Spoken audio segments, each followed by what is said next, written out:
Aqui pelo SBT Cuiabá, recebendo aqui com muita honra o senador Wellington Fagundes. Bem-vindo, senador, aqui no nosso SBT Notícias. É uma honra conversar com o senhor. Toda nossa, né? Igor, boa noite a todos os telespectadores aqui, com o prazer também do professor Onofre. Exatamente. Para conversar um pouco com a população mato-grossense. Senador, eu gostaria de começar a entrevista com uma avaliação do senhor destes primeiros meses, deste primeiro ano e meio do governo Lula. O senhor está no PL, partido de oposição, mas o senhor sempre foi um político de conciliação, de buscar o diálogo com todas as frentes. Qual que é a avaliação que o senhor faz deste primeiro ano e meio de mandato do Lula neste terceiro mandato? Bom, é importante dizer que o governo do presidente Lula nasceu com a vertente da reforma tributária. Nós esperávamos uma proposta para simplificar o sistema brasileiro, né? Mas infelizmente o governo só quer aumentar a carga tributária. Então o objetivo é esse. Nós votamos contra a reforma tributária pelo que foi colocado de proposta para o Congresso Nacional. Agora está num período que vamos fazer a regulamentação, né? Dentro das nossas propostas, o que a gente queria era, além de simplificar, diminuir a carga tributária, porque está claro, quanto mais aumenta, pior. Nós tivemos aqui a desoneração da folha. São 17 áreas que está aprovado que ampliou 9 milhões de empregos no Brasil, implantado no governo Bolsonaro. O Lula simplesmente quer acabar com a desoneração. E isso vem acontecer o quê? Desemprego principalmente para as mulheres, né? Além do desemprego, a instabilidade econômica das empresas, porque você acaba com um programa de um dia para o outro, né? Agora, felizmente, o Congresso se manifestou e a gente espera que essa mediação também, inclusive do Supremo Tribunal Federal, possa ajudar. Fora isso, é um governo que não diminuiu a máquina, muito pelo contrário, aumentou a máquina em excesso de ministérios, né? E agora, por exemplo, tivemos a crise da Petrobras, porque por mais briga política dentro da base do governo, ele conseguiu, com o aumento de ministérios, aumentar a base, inclusive levando alguns partidos da oposição, com cargos, com ministérios, só que uma base desorganizada, porque tem muita vertente ideológica, né? Essa questão da Petrobras mesmo, para o Brasil, é muito ruim, né? Então tudo isso, e a briga é interna no governo, porque o governo, quando ele perde a sua identidade para formar uma base, ele deixa de ter o foco principal, que é exatamente atender aquilo que a população mais precisa, que é principalmente geração de emprego e renda. Senador, o Onofre tem uma pergunta para o senhor, vamos ver. Onofre. Desculpa. Senador, a gente está vendo nesse momento uma disputa de espaço entre os poderes estranha. O Executivo é um governo, o Supremo Tribunal Federal, o Judiciário é um governo, ele envolvendo a Justiça Federal, e a Justiça Eleitoral é um governo, o Congresso é um governo, a mídia é um governo, mas no campo institucional, parece-me que o Congresso é quem está mais prejudicado, mais sem voz e mais sem respeitabilidade dentro dessa briga dos poderes executivo, legislativo e judiciário. É um período de muda, de trocar as penas. Diz que passarinho, quando troca as penas, não canta, né? O Senado está trocando as penas? Bom, nós vivemos um sistema presidencialista, em que as pessoas às vezes ficam questionando, né? Por que vocês não fazem impeachment de um ministro? Porque todos os processos de impeachment no Brasil estão na mão do presidente ou da Câmara ou do Senado. No caso do Supremo, é na mão do senador Alexandre Pacheco, Rodrigo Pacheco, e da Câmara, o Arthur Lira. Então não adianta, a população vai lá, propõe, qualquer parlamentar, um grupo de parlamentares propõe, mas o presidente não põe em apreciação. Nós votamos isso no Brasil, nós tivemos lá no passado, o professor Onofre conhece muito bem a possibilidade de implantarmos o parlamentarismo ou o presidencialismo. E se implantou o presidencialismo com uma vocação parlamentarista. Aí veio as medidas provisórias, que se abusou no passado. Felizmente o Congresso conseguiu segurar um pouco disso, mas ainda não é suficiente, porque o sistema presidencialista no Brasil, eu digo que é mais forte do que o reinado. O presidente tem a sua força maior do presidente da República do que do Congresso, porque ele vai lá para formar a sua base, promete, como foi o caso aqui, nós acabamos de dizer, aumentar muitos ministérios, criar mais ministérios, criar mais cargos, para atender a formação de uma base que, infelizmente, até para o Brasil não é bom isso, porque o governo tem uma base que não tem consistência, porque está ficando aquele governo de negociação o tempo todo, mas que quer atender também questões ideológicas, como, por exemplo, a questão da força da França, por exemplo, de vir aqui impor no Brasil uma questão ambiental, que eles lá são um mau exemplo. Então, essa questão do direito da propriedade, isso está lá na nossa Constituição, como é que você vai ofender isso? E aí vai incentivando, ao meu ver, inclusive a desorganização na questão ideológica. Queremos aqui comparar o Brasil com a Venezuela, trazer espaço para essa discussão no Brasil, é prejudicar o Brasil. Então eu acredito que nós estamos num momento dessa questão ambiental, ela é muito importante, mas nós temos que saber discutir ela para a gente não ficar subjugado. O senhor acha que o governo perdeu o rumo ou nunca teve um rumo? O governo prometeu demais, o governo prometeu picanha para o povo, né? E cadê a picanha? O governo prometeu salários, e cadê os salários que ele está fazendo? Então, não tem justiça, não tem equilíbrio no governo naquilo que quer. Por exemplo, o governo discutir que o Banco Central é responsável. Olha, vai mudar daqui a pouco o presidente do Banco Central. Você acha que o presidente do Banco Central tem o poder sozinho? Não, é um colegiado. Então está provado que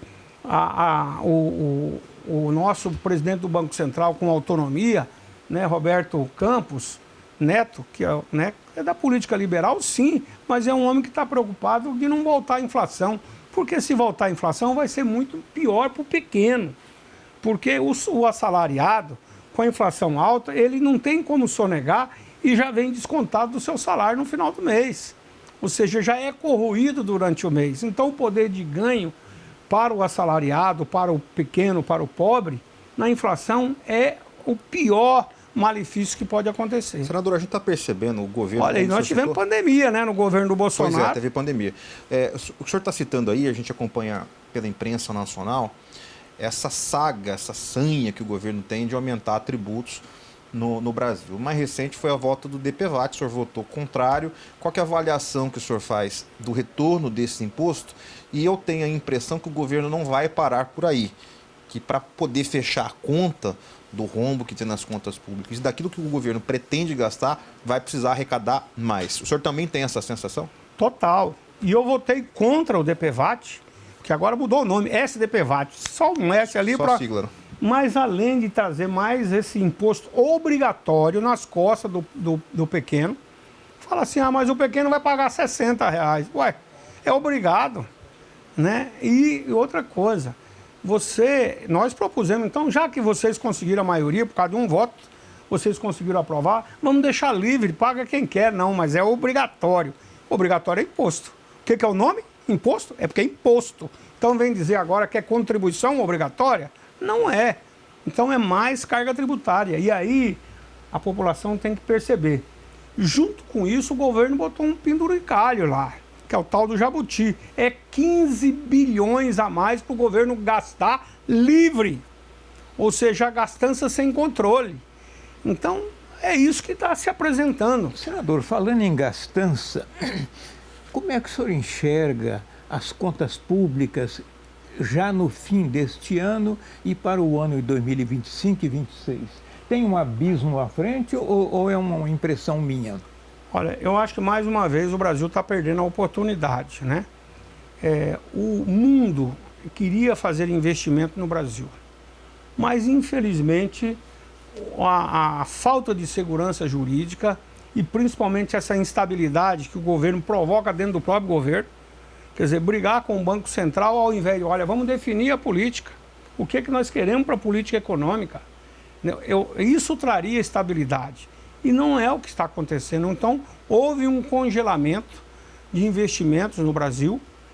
E além também agora, nesse momento, estamos vivendo um problema que é do Rio Grande do Sul. né, nós também tivemos problemas climáticos, né? A pandemia, você veja bem, o governo Bolsonaro, ele teve, com todas as dificuldades mundiais, né? Aí falar, o Bolsonaro foi o negacionista da vacina, foi o país que mais comprou vacina no mundo, né? Olha, a maior distribuição de renda, a maior distribuição de recursos para estados e municípios se deu no governo Bolsonaro. E olha, encontrou-se o recurso sem gerar inflação. E agora está aí o governo fazendo uma intervenção praticamente no Rio Grande do Sul, nomeando o Pimenta, né, através de uma medida provisória, confrontando com o governo que está estabilizado, o que está lá instalado, eleito. Aquilo é uma intervenção? É uma intervenção, ao nosso ver é. Por que que não dá legitimidade para o governador? É a mesma coisa, não dá legitimidade de um respeitar o que está na Constituição. Nós somos um país federativo. O município, o prefeito é a maior autoridade no município, junto com a Câmara de Vereadores. No estado tem a Assembleia e tem o governo do estado. Está lá um governador eleito de forma muito legítima, né? Agora, infelizmente, o governador também estava indo muito bem e foi querer elogiar o Lula para ganhar alguma coisa e criticar o governo passado. Então, essas vertentes políticas acabam atrapalhando num momento tão sério que os nossos irmãos do Rio Grande do Sul estão lá vivendo. Aí o governador também deu uma mudada de posição, né, ali. E isso por quê? Por pressão do Lula, do governo federal, que já queria nomear praticamente um interventor. E foi o que aconteceu. E isso não é respeitar a democracia, ao meu ver. Senador, um outro assunto importante da pauta nacional é o relacionamento do Supremo Tribunal Federal com o Congresso, com os outros poderes constituídos. Mais recentemente, nós já tivemos períodos que esse relacionamento ficou bem dificultoso. O senhor tem um bom relacionamento com alguns ministros. A imprensa sempre mostra o senhor tentando ali apagar alguns incêndios. E de um tempo para cá a gente vê que o Supremo começa a botar o pé no freio, começa a diminuir, principalmente com a direita, com os bolsonaristas, em alguns casos, pensar um pouco mais antes das decisões. Como é que está esse ambiente ainda com relação ao Supremo Tribunal Federal? Muito difícil ainda, porque o Supremo Tribunal Federal é uma corte que se politizou demais, né? Está muito claro, a partir do momento que foi as sessões transmitidas ao vivo, muitos ministros também querem buscar o estrelismo, né? E isso dificulta. Um órgão que deveria ser apenas julgador, ele está também substituindo o Legislativo. Mas tem falha do Legislativo? Tem, porque nós temos um presidente, Rodrigo, que ficou muito, digamos, submisso também ao próprio Supremo Tribunal Federal. Então, isso fez com que o Supremo pudesse avançar muito, mas agora está se percebendo, porque queriam também, por exemplo... Eles estão percebendo? Eles estão percebendo, muito claro, tanto é que esses últimos 60 dias já mudou bastante. Por exemplo, eles estavam programando lá a cassação do SAFE, de um senador SAFE que foi eleito legitimamente com uma frente muito grande. Então, é inquestionável a eleição do senador SAFE. Então, estava programado que eles já queriam caçar também o Moro. O Moro tem mais ou menos situações jurídicas, é uma coisa. O SAFE não tem. O SAFE não tem nada que possa provar. E eu acho que o Moro também foi eleito legitimamente. Então, essas situações, e que fica esperando a mudança para dar mais um tempo... Eles estão revendo isso? Estão revendo. Inclusive, vai mudar agora o presidente a presidente do Tribunal Superior Eleitoral, né? E com todas essas tendências, eles estão percebendo que tensionar demais também não é bom. Então, o Supremo ele foi, ao meu ver, até no seu limite. E o próprio Rodrigo Pacheco, que é o presidente do Senado, ele também entendeu que não pode ficar de cabeça baixa o tempo todo. O senhor falou agora há pouco que nós também já passamos por problemas ambientais, climáticos. O senhor fez um pedido de uma audiência pública para tratar do nosso Pantanal. Nós tivemos aqui em solo mato-grossense um dos maiores crimes ambientais, se não o maior crime ambiental, maior multa aplicada. O governador Mauro Mendes fez cobranças à legislação federal, o senhor fez esse pedido. Como é que está essa situação? Como é que o senhor está atuando em defesa do Pantanal lá em Brasília? Olha, eu sou presidente da Subcomissão do Meio Ambiente, uma subcomissão específica para o Pantanal. Porque nós tivemos há 3 anos atrás um problema sério das queimadas aqui e naquela época eu fui presidente de uma comissão externa. fizemos várias audiências, trazendo aqui ministros, discutindo, e aí resultou nisso, dessa comissão especial, a proposta do Estatuto do Pantanal. Esse Estatuto do Pantanal está lá, em discussão, o relator é o senador Jaime, e espero que a gente possa votar isso dentro desses 15 dias, porque é terminativo. Vai para o plenário da Câmara. Só que o Paulo Paim já pediu para que isso vá para a comissão social. Isso pode demorar mais um pouco. O que existe na nossa situação é a falta de uma legislação. E já existe lá uma proposição, através da Procuradoria-Geral da República, na época o Marco Aurélio de Mello, com o voto seguinte: enquanto não tiver uma legislação, que o Pantanal seja regrado pela Mata Atlântica. A Mata Atlântica é para ser intocável, o Pantanal não. Se você não tiver a convivência harmônica da pecuária, a macega vai aumentando muito a cada ano e aí a queimada é muito maior. Mas agora, pior para esse ano, está previsto uma seca que já está tendo queimada no Pantanal. Então, por isso nós já tivemos uma reunião aqui no gabinete do governador, a criação de um comitê de crise, e as medidas têm que ser tomadas. Por exemplo, eu coloquei emendas no orçamento para furar poços, para implantação de equipamentos. Agora, por exemplo, o primeiro hospital veterinário que já está começando a construção aqui para fazer a triagem dos animais. E aí também colocamos recursos exatamente para que o pequeno produtor tenha recursos subsidiados. Então agora, mais do que nunca, tem que criar um programa. Eu já tive no IBAMA a 15 dias atrás. Foi anunciado o BID Pantanal, que isso teria que se fazer. Infelizmente, o professor Onofre conhece bem, abandonar o BID Pantanal eu acho que foi um erro, entendeu? Porque ficamos sem política. E aqui na Baixada Cuiabana, nós temos as cidades com maior dificuldade econômica, o maior problema, menor IDH está aqui nas cidades da Baixada Cuiabana. Então é o esgoto, é o lixo que vai tudo para o Pantanal. Então esse crime ambiental tem que ser punido, tem que ser olhado muito bem, mas o grande problema está na falta de legislação, do que pode e o que não pode. Mato Grosso do Sul tem uma legislação. Agora a Assembleia fez uma lei, né? Foi aprovada a lei, mas foi questionada pelo Ministério Público. Então hoje nós continuamos no limbo. Não tem uma lei para o Pantanal. O que pode e o que não pode. E isso está me trazendo uma preocupação muito grande, porque está aí a catástrofe lá do Rio Grande do Sul vai acontecer com o nosso Pantanal. Você está falando em enchente ou queimada? Queimadas. A seca com as queimadas, né? E aí, isso aí é importante a gente falar, porque além da fauna, da flora, nós temos a questão também da população. Aqui no entorno, Cuiabá é Pantanal. As cidades todas aqui vão ter problemas com a fumaça, problemas pulmonares, problema de saúde. Então, também lá no Pantanal nós temos os indígenas, os quilombolas, os ribeirinhos.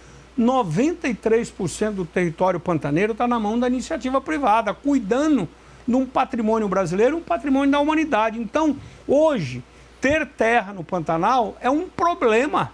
Senadora, a semana passada eu fui ao velório de uma vizinha pantaneira de família tradicional, pecuarista, e lá eu encontrei os líderes pecuaristas pantaneiros.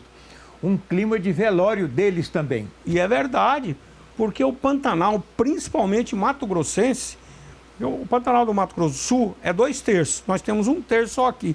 Para o Mato Grosso do Sul, o Pantanal, a economia do estado, ele é mais importante que o nosso. Então o que aconteceu aqui? Largou-se o Pantanal, sem lei, abandonado, e foi cuidar do Cerrado. A economia do Mato Grosso hoje é uma economia muito forte, mas o prejuízo ambiental, porque o Pantanal é uma depressão, uma área nova. Tudo que acontece aqui nas cabeceiras vai para o Pantanal. O lixo, o esgoto também, a questão dos herbicidas, dos problemas todos, né? Vai para lá. Se você não tem uma contenção e não tem uma política para isso, está enriquecendo aqui e empobrecendo. Porque um pantaneiro, há 30 anos atrás, era tudo rico, né? Porque você se lembra, o grande produtor do charque, enfim, tem toda uma tradição. Hoje, um pantaneiro lá que tem 1000 vacas está empobrecendo todo ano. Só para lembrar, senador, aproveitando a sua deixa, na década de 80, tanto no Mato Grosso do Sul quanto aqui no nosso Mato Grosso, grande parte da política vinha e a força econômica vinha do Pantanal. hoje vem do cerrado do agronegócio. É inversão da economia e inversão do poder político. Aí o Pantanal fica abandonado sem poder político e sem voz. E o Pantanal mato-grossense. Sim. Né? No Mato Grosso do Sul a situação é bem melhor. Isso é importante dizer. Então as políticas públicas do Mato Grosso nos últimos anos, desde o governo Blairo até hoje, nós não temos uma política para o Pantanal. Agora o governador Mauro está tentando fazer alguns investimentos, né? Porque também as multas, enfim, tudo mais, os recursos do Estado melhoraram bastante, mas está muito tardio. E a minha preocupação é para agora, nesse momento que nós vamos fazer. Agora, realmente, o Pantanal mato-grossense foi abandonado, né? E o pantaneiro está sofrendo essas consequências. Por exemplo, tivemos áreas ali que foram transformadas em parque e cada bioma tem que ter a sua condição específica. Se você pega uma área de 100 mil hectares, tira o gado todo de lá, e aí cresce muita vegetação, o perigo é muito maior. Então, tem que fazer um trabalho de ciência, tecnologia com as universidades. E esse trabalho aqui eu quero lembrar com o presidente Neurilano, nós fizemos junto da AMM com as universidades exatamente para poder ajudar isso. Eu trouxe agora, nós implantamos o INPP, Instituto Nacional de Pesquisa do Pantanal, no finalzinho do governo Bolsonaro. O ministro Marcos Pontes, que hoje é senador da República, né, o mais votado do Brasil, esteve aqui. E estamos trabalhando agora, criamos uma entidade com todas as nossas universidades. UNEMAT, Universidade Federal de Mato Grosso e Universidade Federal de Rondonópolis e o Instituto Federal de Educação Tecnológica. Ou seja, as instituições de ensino superior que estão acopladas com a pesquisa junto com o INPP para ver se a gente consegue fazer ações que realmente possa ajudar o povo pantaneiro. Senador, com relação à transição energética, qual que é a sua opinião sobre o tema? Nós vamos ter um seminário tratando desse tema. Como é que o senhor enxerga a discussão desse tema importante para a população brasileira? Olha, hoje a energia é algo de uma preocupação mundial muito grande. Felizmente, o Brasil, nós temos a maior parte da nossa energia que são energias renováveis, ou seja, hidrelétrica. Tivemos agora o avanço muito grande da produção de etanol, que é muito bom, porque você está ali produzindo milho e produzindo o DGV, está fazendo comida também para os animais, para gerar proteína, e a energia solar. Então, esse evento começa amanhã. Estou aqui até com o Tiago, que é o presidente da Unienergia, né? Que inclusive amanhã vai estar fazendo o 12º seminário lá na Fiente, a partir das 8 horas, e é uma oportunidade que teremos lá para discutir a necessidade de melhorar a legislação, por exemplo, taxar o ar, o sol, essas coisas aí. Então, não pode, né? Uma tecnologia que está vindo para ser uma energia limpa, então isso tem. E o Mato Grosso, nós temos um potencial muito grande. Pena que o Brasil não conseguiu competir com a China na produção dos componentes, né? Mas é uma energia necessária, assim como outras que a gente tem que produzir, energia verde. E para produzir energia verde, nós temos que ter exatamente a energia solar, temos que ter a energia eólica, que no Mato Grosso não é tão boa, isso é mais para próximo do mar. Mas eu acho que essa oportunidade que o Tiago, que é o presidente da entidade que está promovendo, que agora me falha o nome, né? O evento vai ser fontes renováveis. Então, como você produzir energia com qualidade sustentável, né? Olhando, acima de tudo, essa questão ambiental. Senador, falar um pouco de política aqui nos minutos finais da nossa entrevista. Ano eleitoral, o senhor é um político bastante experiente, que está próximo dos prefeitos. Como é que o PL se preparou para as eleições deste ano? Professor Onofre, eu sou um municipalista convicto, né? Porque é no município que as pessoas vivem. Então, quando você leva o recurso para o prefeito, não é para o prefeito, é para a prefeitura. Ali está a Câmara. Agora, por exemplo, ontem eu estive lá, sexta-feira, com o Estopa, o vice-prefeito aqui, visitando aqui a sede da UCAMB e também da FEMAB, que é tudo junto lá. Você valorizar o movimento comunitário. Então, quanto mais você vai para a ponta, melhor é aplicado o recurso. E nós temos muita mania no Brasil, né, de obras elefante branco, né? Vai lá fazer uma obra e não conversa com a população, não discute com a população. Por isso nós temos muitas obras inacabadas, historicamente, né? E também obras abandonadas, que funcionavam e depois resolveram fechar. Porque o governo cria, às vezes, um programa. Tem dinheiro para creche, mas naquela cidade já tem creche, precisa é outra coisa. Então, o governo Bolsonaro fez, como eu disse, a maior transferência de recursos para municípios e estados brasileiros. Agora, essa manutenção desse trabalho precisa ser continuada. Política tem que ser política de Estado e não política de governo transitório. Nós do PL estamos nos transformando no maior partido do Brasil com a vinda do presidente Bolsonaro. É muito claro que a posição do nosso partido, nós somos um partido liberal, onde sempre a gente tem aqui como histórico, né, Álvaro Vale, um liberalista. Temos aqui do Mato Grosso Roberto Campos, que é um bom exemplo, porque você ajuda quem precisa gerando riqueza. Não é com pobreza que você vai melhorar a situação daquele que está precisando. Então, o senhor acha que essa eleição municipal de 2024 vai ser polarizada como foi a de 2022 para presidente? Olha, nós temos uma situação hoje com um presidente Lula extremamente populista, popular, um governo com essa situação aí que ela não conseguiu ainda encontrar um rumo do que quer.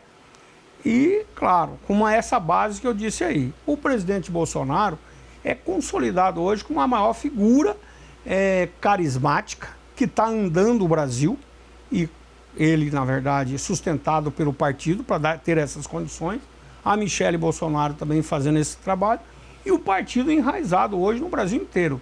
Então eu não tenho dúvida que a eleição vai ser bem polarizada. Só que a maioria das cidades grandes hoje o PT está fora, né? Então a tendência é partidos de centro-direita ampliar muito com as prefeituras e vereadores. E aqui no Mato Grosso também... Me permita aí, mais uma pergunta. E uma vez que a tendência está parecendo que é essa mesmo, o PT perder nas capitais, isso indica uma mudança de poder em 2026, que é o municipal, é a base do federal. Nós acreditamos muito ainda que o Supremo vai rever.